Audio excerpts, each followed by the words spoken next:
বৈশ্বিক ঘূর্ণিঝড়ের মুখোমুখি হওয়ার পূর্ব অভিজ্ঞতা ভারতবাসীদের রয়েছে, বিশেষ করে বঙ্গোপসাগরে, যার ফলে প্রচুর সংখ্যক প্রাণহানি এবং সম্পত্তির ক্ষয়ক্ষতি হয়।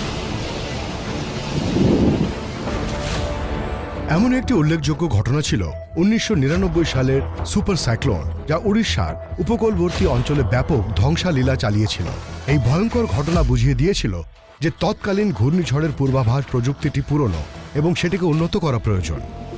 এই পরিপ্রেক্ষিতে ভারতের আবহাওয়া বিভাগ IMD দ্রুত পদক্ষেপ নেয়। এরপর থেকে গ্রীষ্মমণ্ডলীয় ঘূর্ণিঝড় মোকাবেলায় আমাদের দৃষ্টিভঙ্গিতে এক অভাবনীয় পরিবর্তন ঘটেছে। 1999 সালের ঘূর্ণিঝড়ের পরেও একাধিক বিধ্বংসী ঘূর্ণিঝড় হয়েছে। এর থেকে শিক্ষা নিয়ে প্রাকৃতিক দুর্যোগ মোকাবেলার জন্য আরও ভালোভাবে আগাম সতর্কতামূলক ব্যবস্থা নিতে পেরেছে। তাই গত এক দশকে দেশে ঘূর্ণিঝড়ে প্রাণহানির সংখ্যা 100-রও নিচে নেমে গেছে।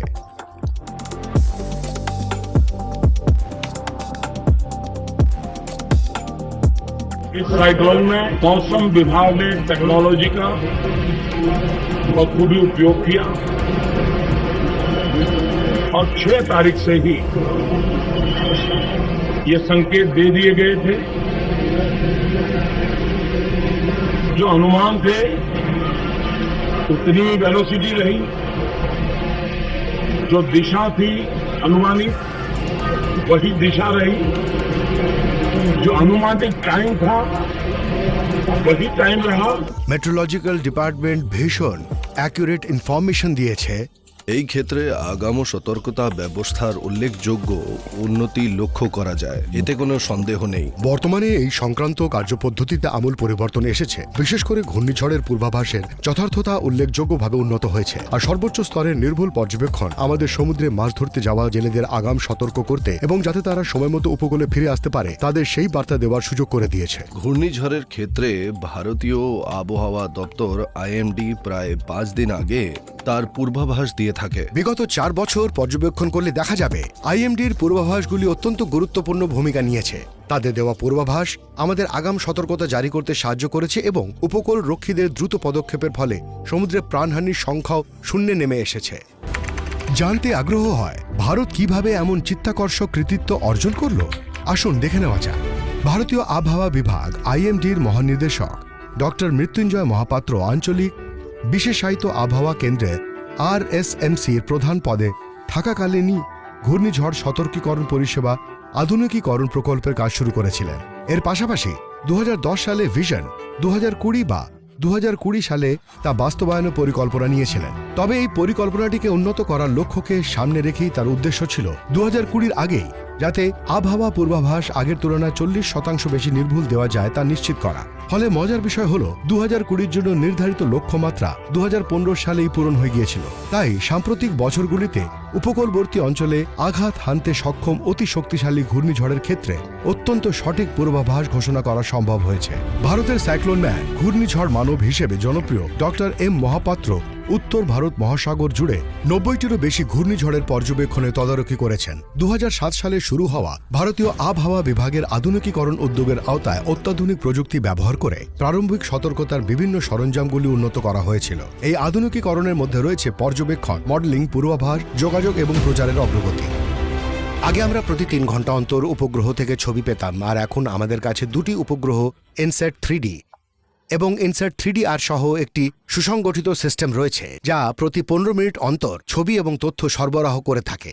র্যাপিড স্ক্যান পদ্ধতিতে আমরা প্রতি 4 মিনিট 30 সেকেন্ডে অন্তত একটি নতুন ছবি পাই, যা সাইক্লোন বিশ্লেষণে ব্যাপকভাবে সাহায্য করে। বর্তমানে ভারতের হাতে রয়েছে 37টি ডপলার আবহাওয়া নির্দেশক রেডার, যা প্রতি 10 মিনিট অন্তর আবহাওয়ার পর্যবেক্ষণ যথাযথ জানিয়ে দেয়। কৌশলগতভাবে অবস্থানরত এই ডপলার রেডার ভারতের আবহাওয়া অনুসন্ধানের ক্ষেত্রে গর্ব করার মতো একটি বিষয়।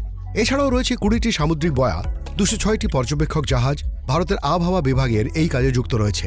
1000টিরও বেশি স্বয়ংক্রিয় আবহাওয়া স্টেশন এবং 5000টি স্বয়ংক্রিয় বৃষ্টিমাপক রেইন গজ রয়েছে। এই সুবিস্তারিত ব্যবস্থাপনার মধ্যে 35টি দ্রুতগতির বায়ুর নির্দেশক বা উইন্ড রেকর্ডার রয়েছে। এরই সঙ্গে বিশ্ব মানচিত্রে ও দেশের আঞ্চলিক স্তরের নির্ধারক পূর্বাভাস ব্যবস্থাপনা চালু করা হয়েছিল। ঝড়ের জন্য জলোচ্ছ্বাস এবং উপকূল অঞ্চলে বন্যার জন্য নতুন মডেলগুলিও অন্তর্ভুক্ত করা হয়েছিল। প্রথাগত ঘূর্ণিঝড় সতর্কীকরণ পরিষেবা ব্যবস্থার একটি অত্যাধুনিক ডিজিটাল ব্যবস্থাপনা গড়ে তোলা হয়েছে। বর্তমানে পৃথিবী বিজ্ঞান ও বিজ্ঞান মন্ত্রকের অধীনে দিনে 7টি সংখ্যার মডেল চালু করা হয়েছে। রেডার এবং স্যাটেলাইট পরিসংখ্যানগত তথ্য অন্তর্ভুক্ত করার অনুমতি দিয়ে মডেলগুলিতে তথ্য সংযোজিত করা হয়েছে, যেমন রেডার তথ্য, উপগ্রহ তথ্য, এইসব একসঙ্গে পাওয়া যাচ্ছে।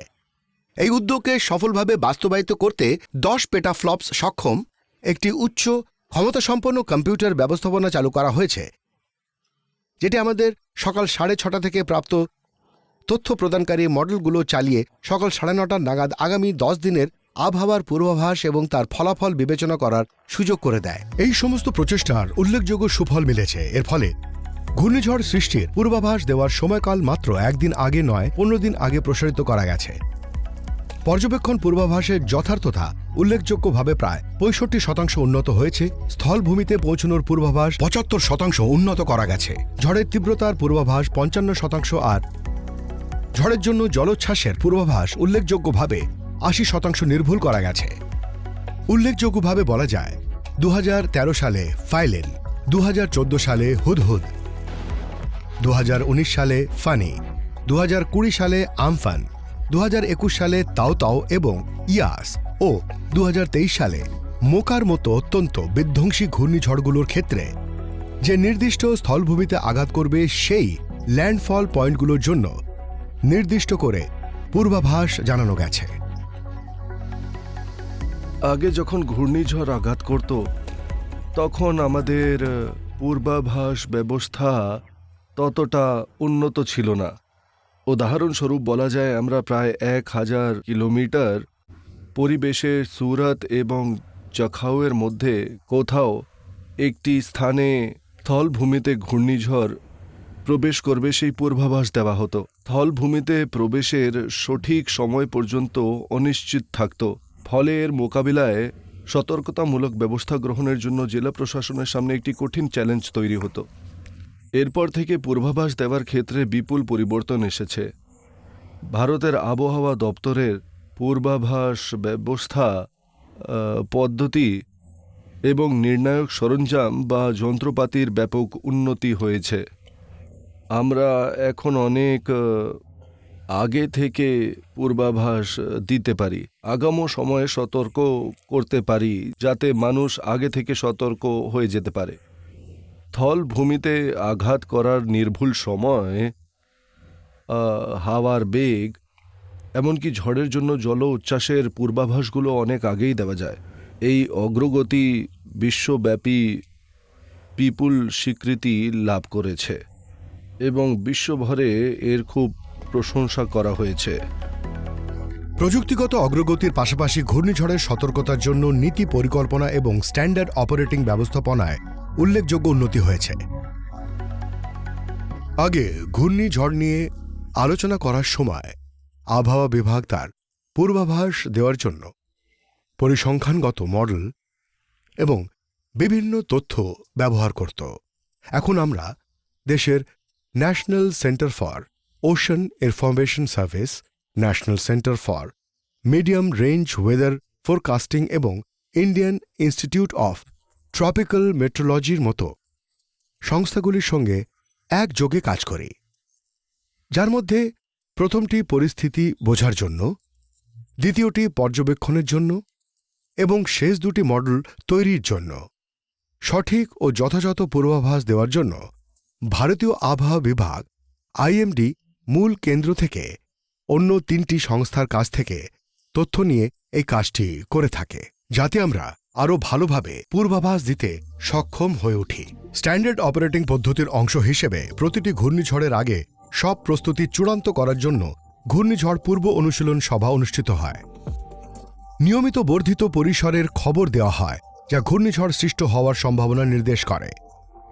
দৈনিক গ্রীষ্মমণ্ডলীয় আবহাওয়ার খবর দেওয়া হতে থাকে, যা পরবর্তী 5 দিনের মধ্যে ঘূর্ণিঝড় তৈরির সম্ভাব্য পূর্বাভাস দেয়। একটি নিম্নচাপ এলাকা তৈরি হলে প্রাক নিম্নচাপ বলয় এবং তীব্রতার পূর্বাভাস সহ বিশেষ বার্তা পাঠানো হয়। যখন নিম্নচাপ তৈরি হয় তখন আবহাওয়ার পূর্বাভাস সংক্রান্ত ঘোষণা বা বুলেটিনের সংখ্যা বেড়ে যায়। আমরা দিনে 5 বার সতর্কতা এবং পরামর্শ জারি করি। একটি ঘূর্ণিঝড় যত অগ্রসর হতে থাকে তত এই বুলেটিনের সংখ্যা প্রতি 3 ঘন্টা অন্তর বাড়তে থাকে। এই সতর্কতা এবং উপদেশগুলোকে সাইক্লোন পূর্বের পর্যবেক্ষণ, সাইক্লোন পরিস্থিতি এবং সাইক্লোন সতর্কতামূলক ব্যবস্থার মতন কয়েকটি ধাপে ভাগ করা হয়েছে। যেমন ঘূর্ণিঝড় স্থলভাগে প্রবেশের দিনে তার সম্ভাবনা সময়সীমা 12 ঘন্টা আগে বিশেষ বার্তা পাঠানো হয়। যতক্ষণ পর্যন্ত ওই পুরো ব্যবস্থাপনাটি ঘূর্ণিঝড়ের তীব্রতা কমে যাওয়ার নির্দেশ না করে ততক্ষণ পর্যন্ত প্রতি ঘন্টায় পরিস্থিতি জানানো হয়। ভুবনেশ্বরের ঘূর্ণিঝড় সতর্কীকরণ কেন্দ্র আমরা সম্ভাব্য ক্ষয়ক্ষতি এবং এর প্রভাবে হাওয়ার বেগ, বৃষ্টিপাত ও ঝড়ের ফলে ক্ষতির জন্য জেলা এবং নির্দিষ্ট অঞ্চলগুলিকে বিস্তারিত সতর্কতা দিয়েছি। সম্প্রতি আমরা ঘূর্ণিঝড় মোকাবেলায় ওয়েবসাইট ভিত্তিক একটি গতিশীল যৌগিক ঝুঁকি অ্যাটলাস তৈরি করেছি। এই ক্ষেত্রে কি সিদ্ধান্ত নেওয়া উচিত সেই ব্যবস্থা চালু করেছি। এটি আমাদের জেলা এবং গ্রাম উভয় স্তরে কতখানি প্রভাব ফেলতে পারি সেই মানচিত্র তৈরি করতে সাহায্য করে। যখন ভারতীয় আবহাওয়া বিভাগ আইএমডি আসন্ন ঘূর্ণিঝড়ের জন্য একটি সতর্কতা জারি করে তখন ভারতীয় সংকট ব্যবস্থাপনা কমিটি এনসিএমসি তাদের কাজ শুরু করে। আবহাওয়া বিজ্ঞানের মহাপরিচালক প্রধানমন্ত্রী কার্যালয়, এনসিএমসি, মন্ত্রিসভা, স্বরাষ্ট্র সচিব এবং ক্ষতিগ্রস্ত রাজ্যগুলির মুখ্য সচিব সহ বেশ কয়েকটি মূল কর্তৃপক্ষকে করণীয় পদক্ষেপ ঐক্যবদ্ধভাবে গ্রহণের মাধ্যমে কাজটি করতে হয়। জাতীয় পর্যায়ে ভারতীয় জরুরি ব্যবস্থাপনা কেন্দ্র, স্বরাষ্ট্র মন্ত্রক, জাতীয় দুর্যোগ ব্যবস্থাপনা কর্তৃপক্ষ এবং জাতীয় বিপর্যয় মোকাবেলা দপ্তরের সঙ্গে যোগাযোগ স্থাপন করা হয়। এই পারস্পরিক সহযোগিতামূলক উদ্যোগ রাজ্যের মুখ্যমন্ত্রী, মুখ্য সচিব, অন্যান্য সহযোগী প্রতিষ্ঠান এবং প্রেস ও বৈদ্যুতিক মাধ্যমের কাছে সম্প্রসারিত হয়ে থাকে। বিভিন্ন সংস্থার সঙ্গে ভারতীয় আবহাওয়া বিভাগ আইএমডির ঘনিষ্ঠ যোগাযোগের মাধ্যমে মানব জাতি ও প্রকৃতির মধ্যে যে চলমান সংঘাত তা মোকাবেলা করার জন্য সম্মিলিত প্রচেষ্টার উপর গুরুত্ব দেয়। ঘূর্ণিঝড়ে প্রাণহানি বা সম্পত্তির ক্ষয়ক্ষতির পরিমাণ সামান্য হওয়ার সম্ভাবনা থাকলেও একটি বৈঠক ডাকা হয়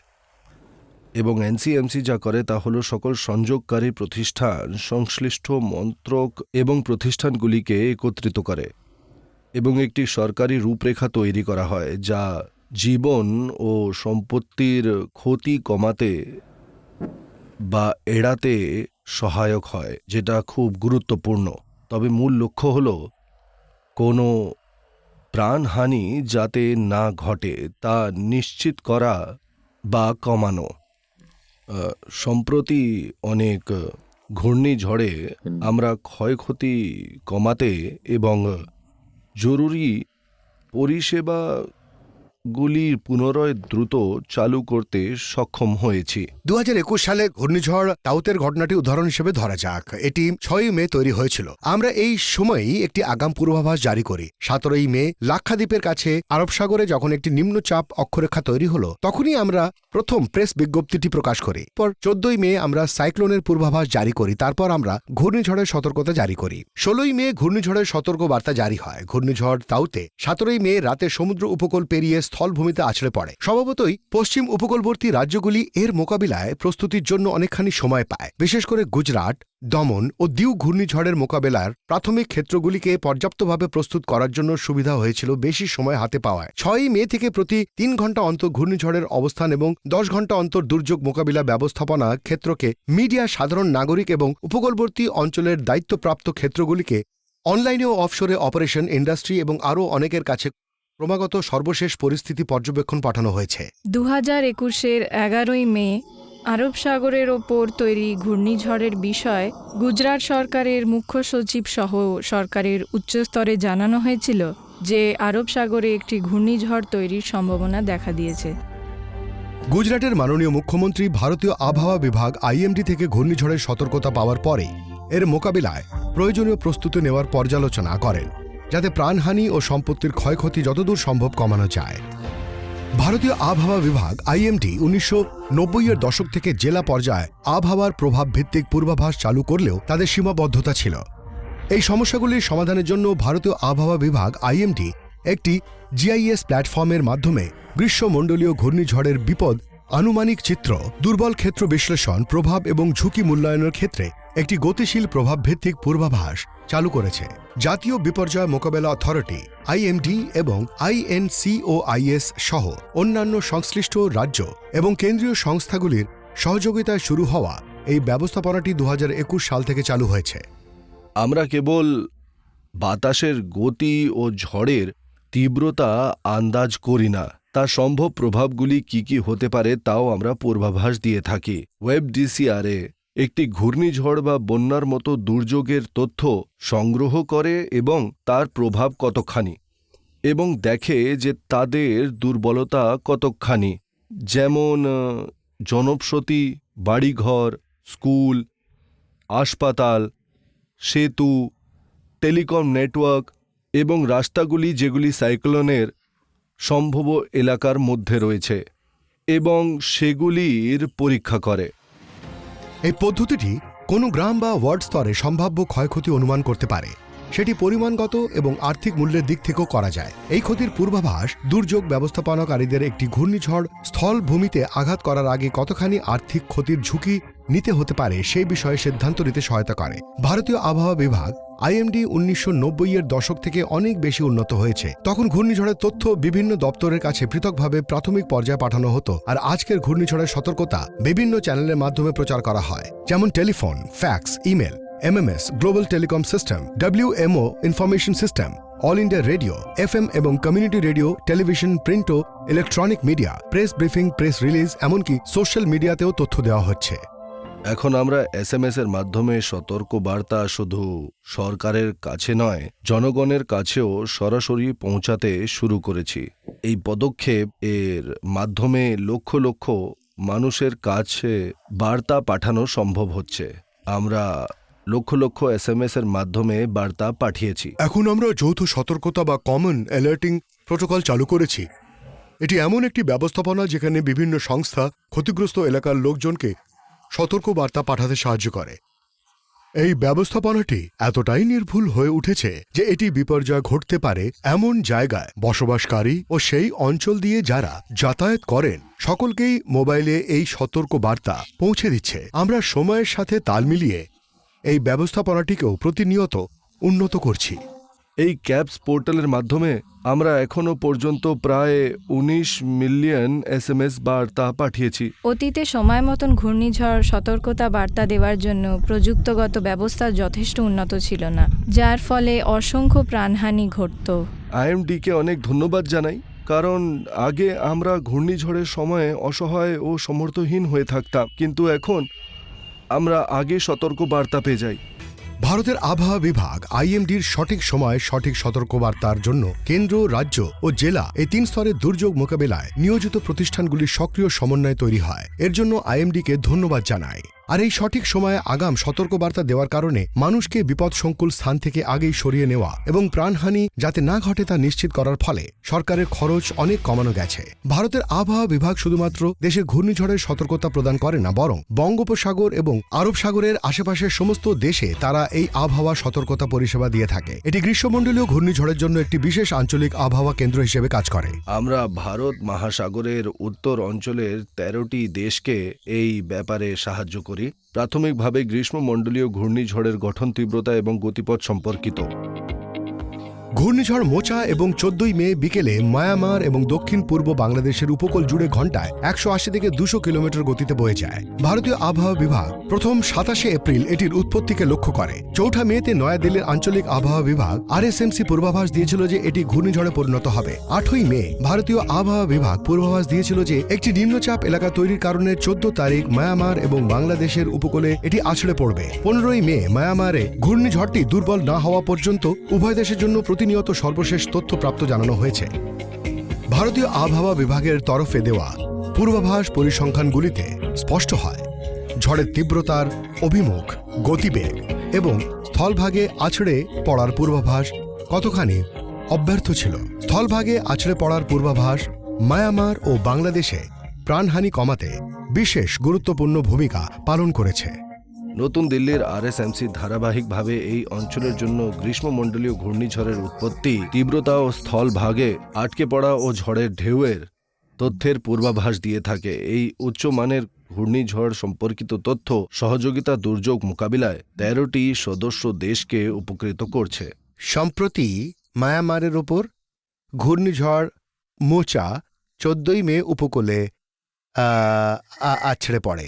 তাই নতুন দিল্লির আঞ্চলিক আবহাওয়া বিভাগের একদম সঠিক পূর্বাভাস আমাদের দেশের পক্ষেও বিশেষ উপযোগী বলে প্রমাণিত হয়েছিল, যা একেবারে নির্ভুল এবং সঠিক ছিল, যেটা আজকে আমাদের অত্যাধুনিক প্রযুক্তির একটা নজির হয়ে উঠেছে সবার কাছে, যারা এই আবহাওয়া নিয়ে পূর্বাভাস দিয়ে থাকে। আমাদের দেশে ঘূর্ণিঝড় বিপর্যয় মোকাবিলায় আমরা নতুন দিল্লির আঞ্চলিক আবহাওয়া বিভাগ RSMCর পূর্বাভাসের উপর নির্ভর করে থাকি।